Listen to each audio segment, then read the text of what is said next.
I was standing in my husband's home office holding the partnership agreement that would destroy my 32-year marriage when I heard his car pull into the driveway. Hello, everyone.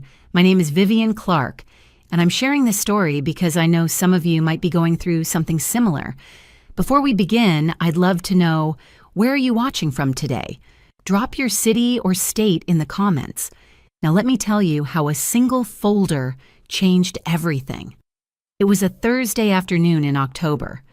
Richard had been acting strange for months. Secretive phone calls, weekend, business meetings, and a sudden obsession with working from the downtown office instead of home. That morning, he'd left in such a hurry that he forgot his laptop. He called me, frantic, asking me to find a blue folder on his desk and scan some documents to his email. I found the folder easily. It was labeled Partnership Restructuring.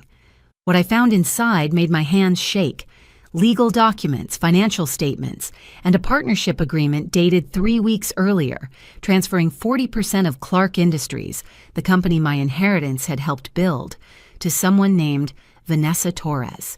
Not as an employee buyout, not as an investment opportunity, as a gift, a transfer of marital assets worth over $4 million to a 29-year-old woman I'd never heard of.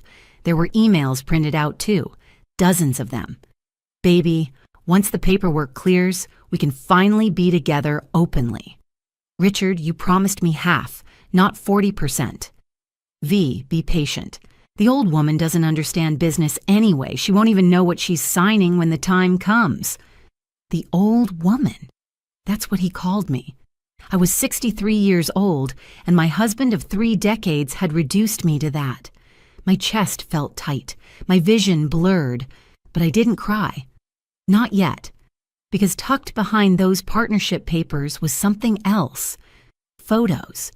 Richard and this Vanessa woman on a beach in Mexico, at a restaurant I recognized from his business dinner 2 months ago, in front of a condo building with a sold sign, her hand displaying a key. I heard his voice then, echoing from a family dinner 3 weeks earlier. His brother had asked me about the company's expansion plans, and before I could answer, Richard had laughed. Don't bother asking Vivian about business. She's too old to understand these complicated financial structures. Stick to your gardening, honey. Everyone had laughed, even his mother. I'd smiled, brushed it off, told myself he was just joking. But he wasn't joking. He was laying groundwork, making sure everyone saw me as incompetent, outdated, irrelevant. He was preparing to erase me. I heard his car door slam. He'd be inside in 30 seconds. I quickly took photos of every document with my phone, replaced everything exactly as I'd found it, and walked downstairs. When Richard rushed in, I handed him the blue folder with a smile. Here you go, sweetheart. I didn't look inside. You know I don't understand all that business stuff anyway. He kissed my cheek, relieved. You're the best, Viv. I don't know what I'd do without you. I watched him leave, still smiling. He had no idea what I'd just found, no idea what was coming. That night, I lay awake while Richard slept soundly beside me, snoring like he didn't have a care in the world. I stared at the ceiling of the bedroom we'd shared for 32 years and forced myself to think clearly. Panic wouldn't help me. Rage wouldn't help me. I needed to be strategic.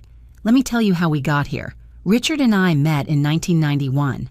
I was 31, working as a financial analyst.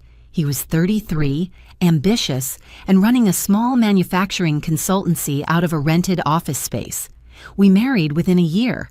Back then, he called me brilliant. He said my mind for numbers was exactly what he needed. When my father passed away in 1994, he left me $800,000. Richard came to me with a proposal, invested in expanding his consultancy into full-scale operations.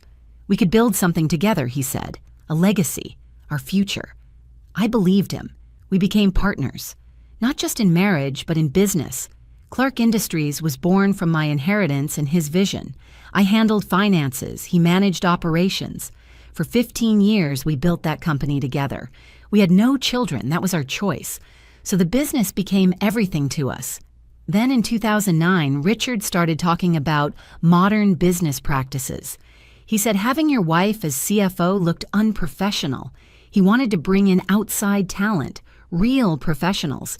He made me feel like I was holding him back, like my contributions weren't enough anymore. So I stepped back. I trusted him. I signed the papers making him CEO with full operational control, keeping only my ownership stake.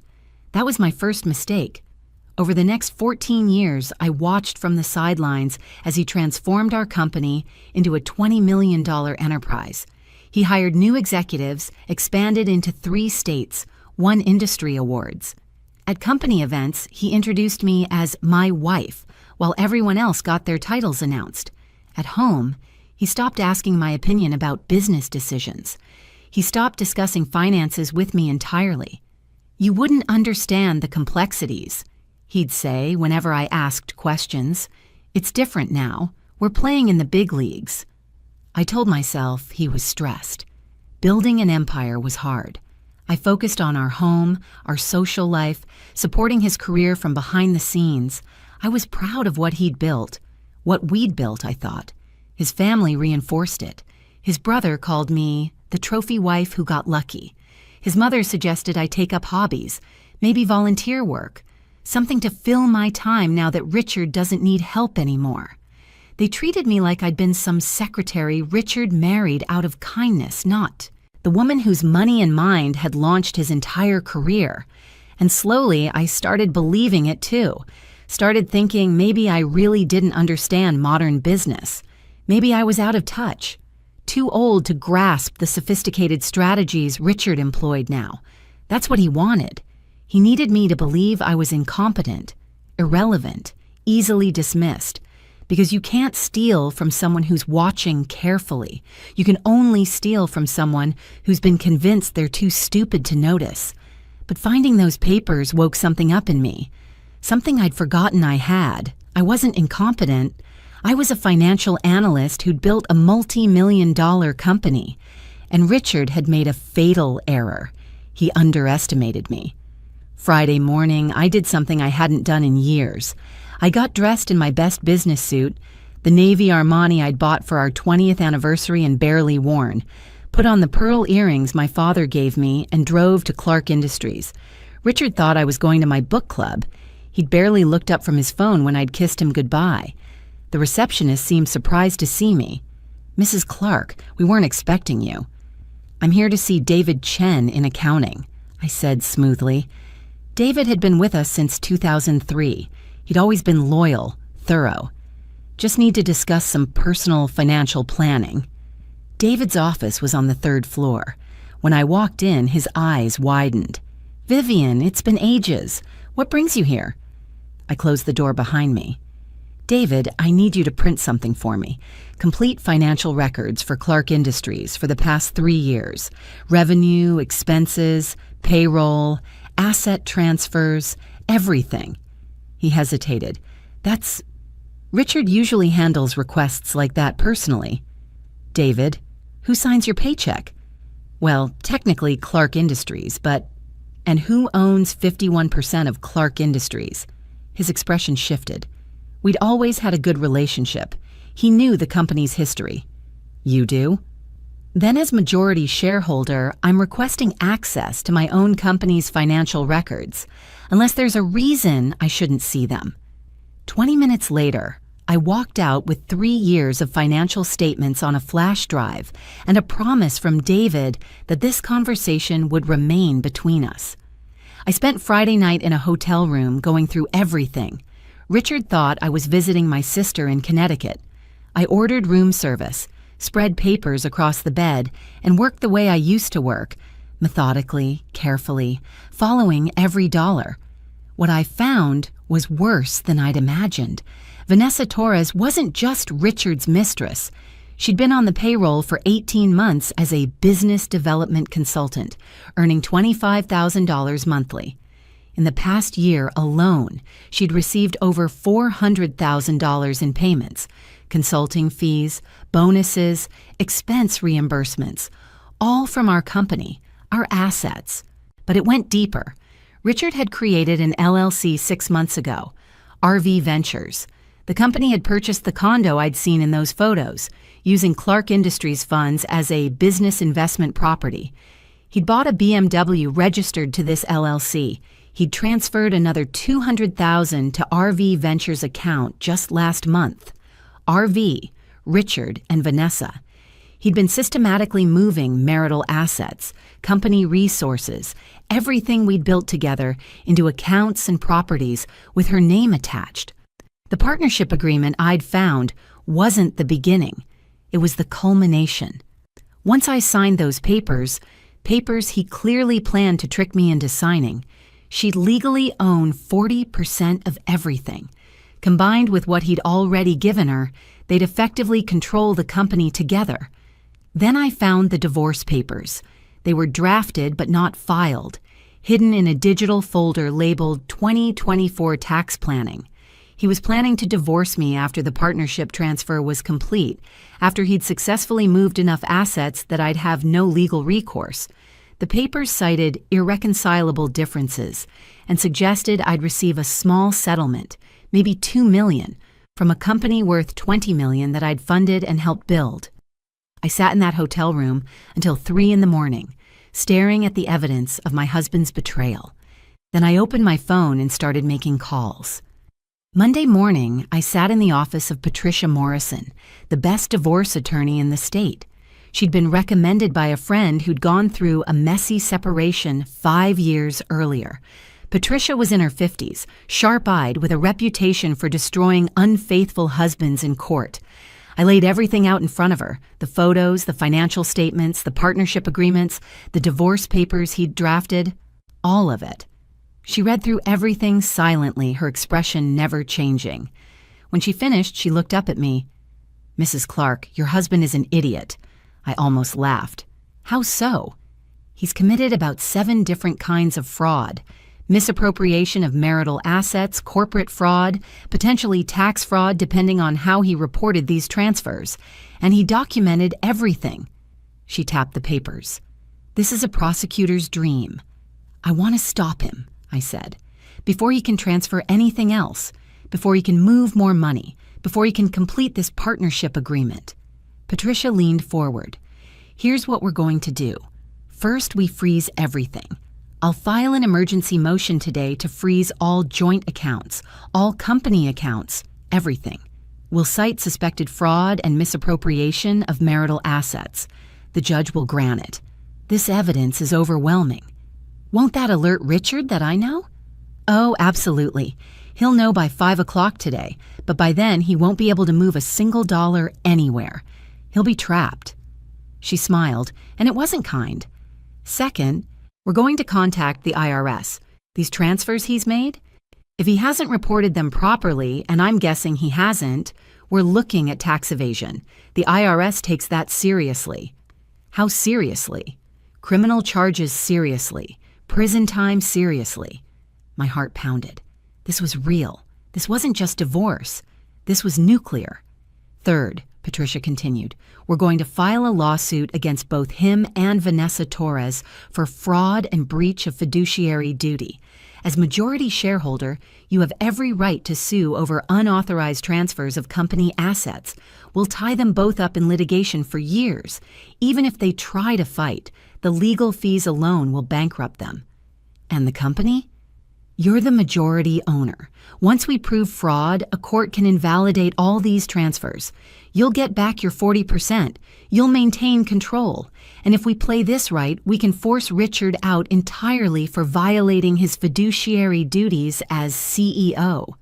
I thought about Richard sleeping peacefully beside me every night, kissing me goodbye every morning, calling me honey and sweetheart while secretly dismantling my entire life. I thought about Vanessa Torres, young and smug, thinking she'd won some prize. "Do it," I said, "all of it. Today." Patricia nodded. "I need you to do something for me, though. Go home. Act completely normal. Don't let him suspect anything until the papers are served. Can you do that?" I'd spent 14 years being dismissed, underestimated, treated like I was incompetent. I'd become very good at playing a role. "I can do that," I said. That afternoon, I went home and made Richard's favorite dinner, pot roast with roasted vegetables. I set the table with candles. When he came home at 7, I greeted him with a smile and a kiss. "You're in a good mood," he said, surprised. "I just love you," I told him. "I'm grateful for everything you've built for us." He hugged me, and I felt his relief. He thought he'd gotten away with it. He had no idea the bomb was already ticking. The explosion happened on Wednesday morning at 9:47 a.m. I was in the kitchen, pretending to read a magazine, when Richard's phone started ringing. He was in the shower. It rang 4 times, then stopped, then immediately started ringing again, then his office phone, then someone was pounding on our front door. I opened it to find a process server with a stack of papers. "Mrs. Vivian Clark?" "Yes." "You've been served." He handed me copies of the emergency motions Patricia had filed. Then he looked at his clipboard. "Is Richard Clark home?" "He's in the shower." "I'll wait." Richard came downstairs 5 minutes later, hair wet, confused by the strange car in our driveway. The process server handed him his papers. "Mr. Clark, you've been served with emergency motions to freeze all assets associated with Clark Industries and your personal accounts, along with a lawsuit for fraud and misappropriation of marital assets." I watched the color drain from Richard's face as he read. His hands started shaking. He looked at me, and I saw the moment he understood. "Vivian." "I found the partnership agreement," I said calmly, "and the financial statements, and the condo you bought for Vanessa, and the divorce papers you drafted. I found everything, Richard." He tried to speak, but nothing came out. The process server left. Richard stood in our foyer, papers in his hand, staring at me like I was a stranger. "You went through my office." "You asked me to get papers from your office, remember? You were so careless." I poured myself coffee, my hands steady. "The accounts are frozen, Richard. Every single account. Joint accounts, company accounts, that secret LLC you created, all of it. You can't move a single dollar anywhere." "You can't do this." His voice rose, panic replacing shock. "That company is mine. I built it. With my money. And as majority shareholder, I absolutely can do this. In fact, I already did." I took a sip of coffee. "Oh, and there's more. The IRS received an anonymous tip yesterday about potential tax fraud related to unreported asset transfers. They're very interested in those $400,000 in consulting fees you paid Vanessa. Funny thing, she never reported that income on her taxes either." His face went white. "The IRS?" "Apparently, they take tax evasion quite seriously. Something about criminal charges?" I tilted my head, pretending to remember. "Patricia explained it to me, but you know me. I'm too old to understand complicated business matters." He grabbed my arm. "Vivian, wait. Let's talk about this. We can work something out." I pulled away. "There's nothing to work out. You made your choices. You called me too old to understand. You laughed about it with your family. You planned to steal everything I helped build and divorce me with barely anything. Well, now you understand something, Richard. I understand business perfectly. I always did." His phone rang, then his office line, then his cell again. His attorney, probably. The bank. Maybe Vanessa, wondering why her accounts were suddenly frozen too. "You need to leave," I said. "Patricia filed a motion for exclusive use of the marital home. The judge granted it an hour ago. You're no longer welcome here. This is my house." "No, Richard, this is my house. Everything is my house. You just forgot that for a while." Before we continue, if you're enjoying this story and want to see more content like this, please hit that subscribe button. Trust me, you won't want to miss how this ends. Richard grabbed his keys and left, still in shock. I watched him drive away, his phone pressed to his ear. The war had begun. The next 72 hours were chaos. Richard called 47 times. I didn't answer. His attorney called. I referred them to Patricia. His mother called, screaming about how I was destroying the family. I hung up. On Thursday afternoon, Patricia called with news. The IRS moved fast. They've opened a full investigation into Clark Industries' financial records for the past 5 years. They want everything. Payroll records, expense reports, asset transfers, all of it. What did they find? In the past 18 months alone, Richard failed to report over $600,000 in personal use of company funds. The condo, the car, Vanessa's salary. None of it was properly documented or taxed. He classified it all as business expenses, which is textbook tax fraud. I felt a grim satisfaction. What happens now? The IRS will finish their investigation. If they find what we think they'll find, Richard is looking at criminal charges. We're talking potential prison time, massive fines, penalties. And here's the beautiful part. Any assets he's hidden will be seized to cover what he owes. Friday morning, I received an email from David in accounting. Subject line, "You should see this." He'd forwarded me an email chain from Richard to Vanessa, sent at 2 a.m. Thursday night. Richard must have been desperate enough to use his company email, forgetting David had access to everything. "V, everything is frozen. She knows about us. She's contacted the IRS. We need to move whatever we can, quickly. Do you still have access to the RV Ventures account?" Vanessa's response, "Are you kidding me? I can't access anything. You said this was foolproof. You said she was too stupid to figure it out. You promised me half of everything, Richard. Half. And now I'm being investigated for tax fraud? My accounts are frozen? Fix this." Richard's next email. "I'm working on it. My attorney says we might be able to fight this if we claim the partnership was legitimate business restructuring. We need to get our stories straight. Meet me at the office tonight. Don't come to the house. She's got it locked down." I forwarded everything to Patricia with a simple note. "They're panicking." Her response came back in seconds. "Beautiful. Let them panic. Panicked people make mistakes." Saturday afternoon, Richard showed up at the house despite the court order. I saw him through the window, looking disheveled, 3 days of stubble on his face. He'd been staying at a hotel, apparently. I didn't answer the door. He knocked for 10 minutes. Then he started shouting, "Vivian, please, we need to talk. I made mistakes, okay? But we can fix this. Don't destroy everything we built." I called the police. They arrived within minutes, explained the court order to Richard, and escorted him from the property. He looked at me through the window as they walked him to his car, and I saw something I'd never seen before in 32 years of marriage. Fear. Sunday morning, Patricia called again. "Vivian, I need to prepare you for something. The IRS investigation expanded.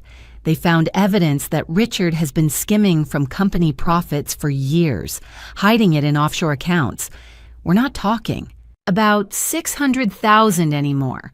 We're talking about potentially $3 million in unreported income and tax liability." I sat down heavily. $3 million? He's been doing this for at least 8 years.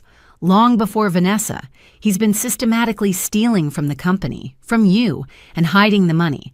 The IRS is furious. They're talking about criminal prosecution, Vivian. This isn't just divorce court anymore. This is federal crime territory. "Good," I said quietly. "Let them prosecute." Monday afternoon, I was reviewing documents in the study when the doorbell rang. Through the window, I saw a silver Lexus in the driveway. Not Richard's car. I opened the door to find a young woman standing on my porch. She was petite, blonde, attractive in that carefully maintained way that takes money. Designer purse. Expensive shoes. This had to be Vanessa Torres. "Can I help you?" I asked coldly. "Mrs. Clark? I'm Vanessa. I think we need to talk." The audacity. The absolute audacity of this woman to come to my home. "No, we don't. You need to leave my property immediately. Please." She held up her hands. "Just 5 minutes. I'm not here to fight. I'm here to tell you the truth." Something in her tone made me pause. She looked scared, exhausted. Her makeup couldn't quite hide the circles under her eyes. "The truth? That's interesting, considering you've been sleeping with my husband for 2 years. 18 months, she corrected automatically, then flushed. "Look, I know how this looks. I know what you think of me, but Richard lied to both of us. I'm giving you 3 minutes. Talk." She glanced around nervously. "Can I come in? I don't want to do this on your porch." Against my better judgment, I led her into the foyer.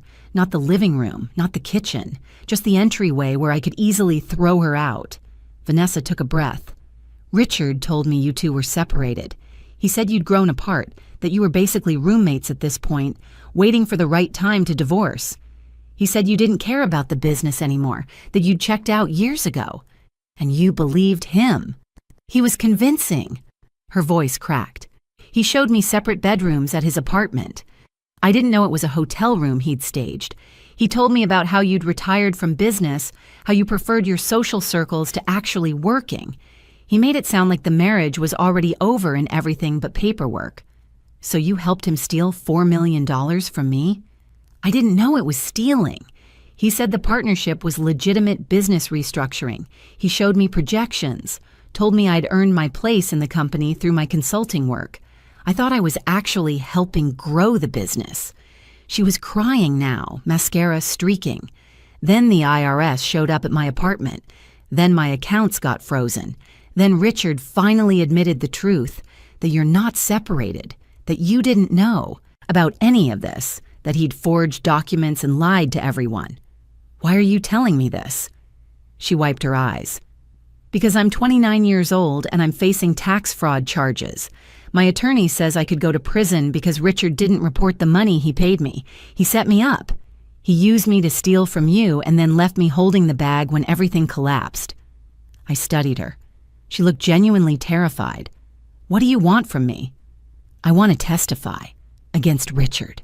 I'll tell prosecutors everything, every lie he told, every document he forged, every conversation we had about hiding money from you. I'll give them everything if it helps reduce my charges. You want to make a deal? I want to survive this. She met my eyes. Richard destroyed both our lives. The difference is you're fighting back. I just want a chance to do the same. I thought about it for a long moment. Then I called Patricia. Patricia arranged for Vanessa to meet with the IRS investigators and the district attorney's office that same evening. I didn't attend. Patricia said it was better if I wasn't there, but she called me afterward with an update. Vanessa gave them everything, Patricia said, and I mean everything. Emails, text messages, recordings of phone conversations where Richard explicitly discussed hiding assets from you. She even had copies of documents he'd forged, partnership agreements he'd backdated, financial statements he'd altered. The DA is building a criminal case, Vivian. This goes beyond divorce court now. What kind of charges? Tax fraud, wire fraud, forgery, embezzlement, breach of fiduciary duty. We're looking at potentially 15 to 20 years in federal prison if he's convicted on all counts. I should have felt triumphant. Instead, I just felt tired. What happens to Vanessa? The DA is offering her immunity in exchange for her testimony. She'll avoid criminal charges, though she'll have to pay back taxes on the income Richard gave her.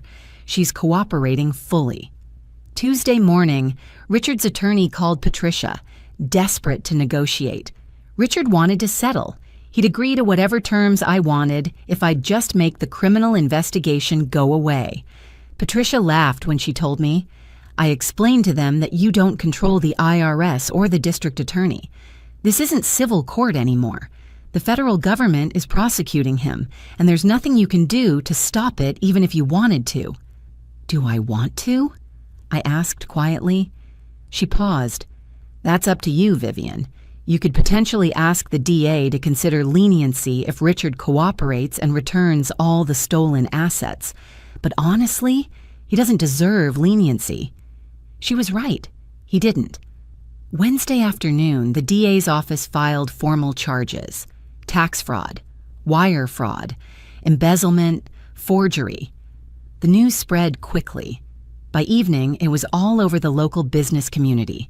Clark Industries' CEO arrested for defrauding his own wife. The company's stock, we'd gone public 2 years earlier, another decision Richard made without consulting me, dropped 30%. Richard's family finally reached out, not to apologize, to blame me. His brother called me a vindictive woman who was destroying a good man over a simple affair. His mother said I was selfish, that I should think about the family's reputation. His sister suggested I was too emotional and should handle this privately. I hung up on all of them. Thursday morning, I drove to Clark Industries for the second time in 14 years. This time, I wasn't sneaking around. I was the majority shareholder walking into my own company. The receptionist looked nervous. "Mrs. Clark, we weren't expecting—" "I'm calling an emergency board meeting," I said. "Conference room, 1 hour, all board members, all department heads, mandatory attendance." She scrambled to make calls. I took the elevator to the executive floor, Richard's floor, and walked into the CEO's office. It was exactly as he'd left it Monday morning before his world collapsed. Coffee cups still on the desk, papers scattered everywhere, photos of us on the shelf, lies preserved in silver frames. I sat in his chair and waited. When the board members filed in an hour later, they looked uncertain, scared. They should be. Half of them had helped Richard sideline me over the years, dismissing my questions, treating me like an irrelevant trophy wife. I stood at the head of the table. "Gentlemen, ladies, let me reintroduce myself.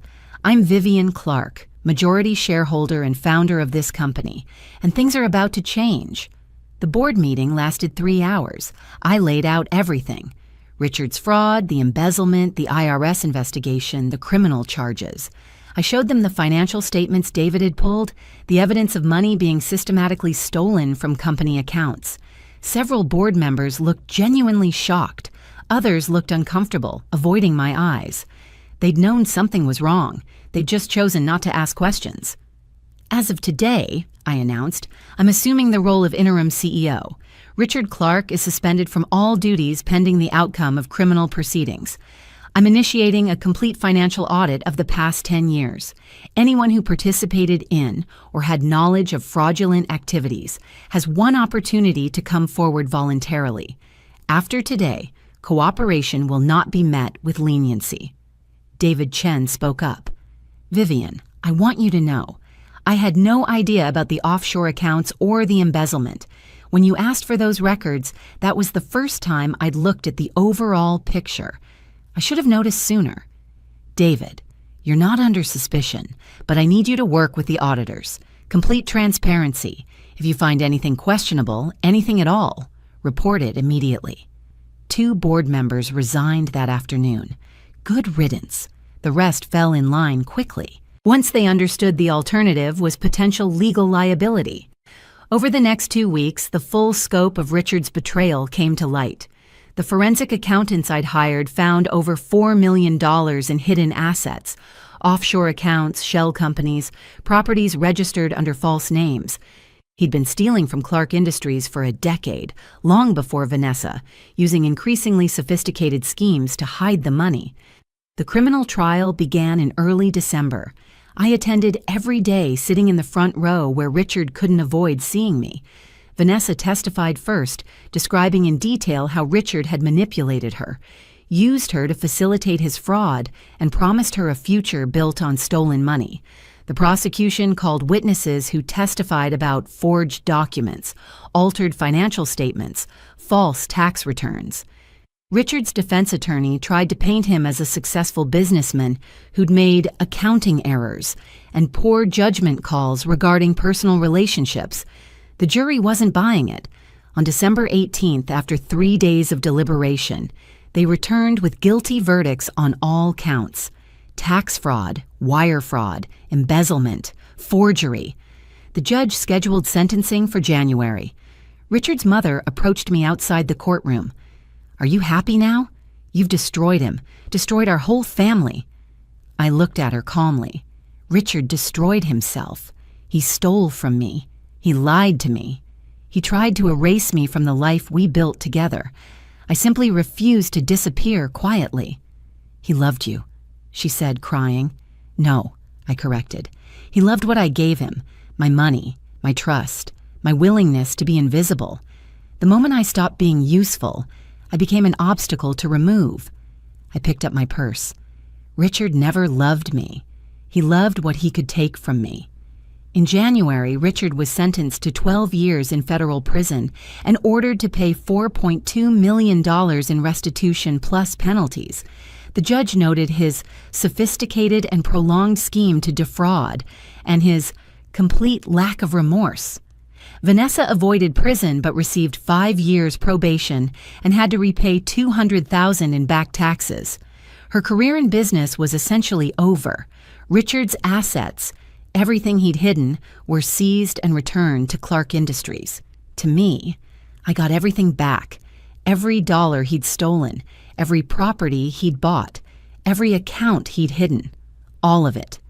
The divorce was finalized in February. Richard signed the papers from prison. He had no choice. He had no money for attorneys anymore, no assets to fight over. The prenuptial agreement we'd signed 32 years ago protected what little he had left, which was essentially nothing. I walked out of the courthouse with full ownership of Clark Industries, the house, all our legitimate assets, and a court order preventing Richard from ever contacting me again. Patricia walked beside me, smiling. "How does it feel?" "Expensive," I said honestly. The legal fees had been astronomical. The company had suffered reputation damage. The stress had taken years off my life, but I was free, and I had my company back. The next month, I spent restructuring Clark Industries from the ground up. I brought in new board members, people who actually respected my business acumen. I promoted David Chen to CFO. I implemented new financial controls and oversight mechanisms to prevent anyone from ever stealing from the company again. I also started showing up at the office regularly, taking meetings, making decisions. The staff was nervous at first. They'd been taught to see me as irrelevant.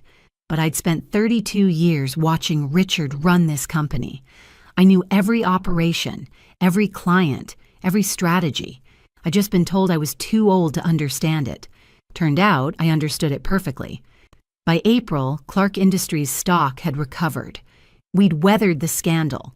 Several clients who'd left came back, impressed by the swift action and complete transparency we'd shown during the investigation.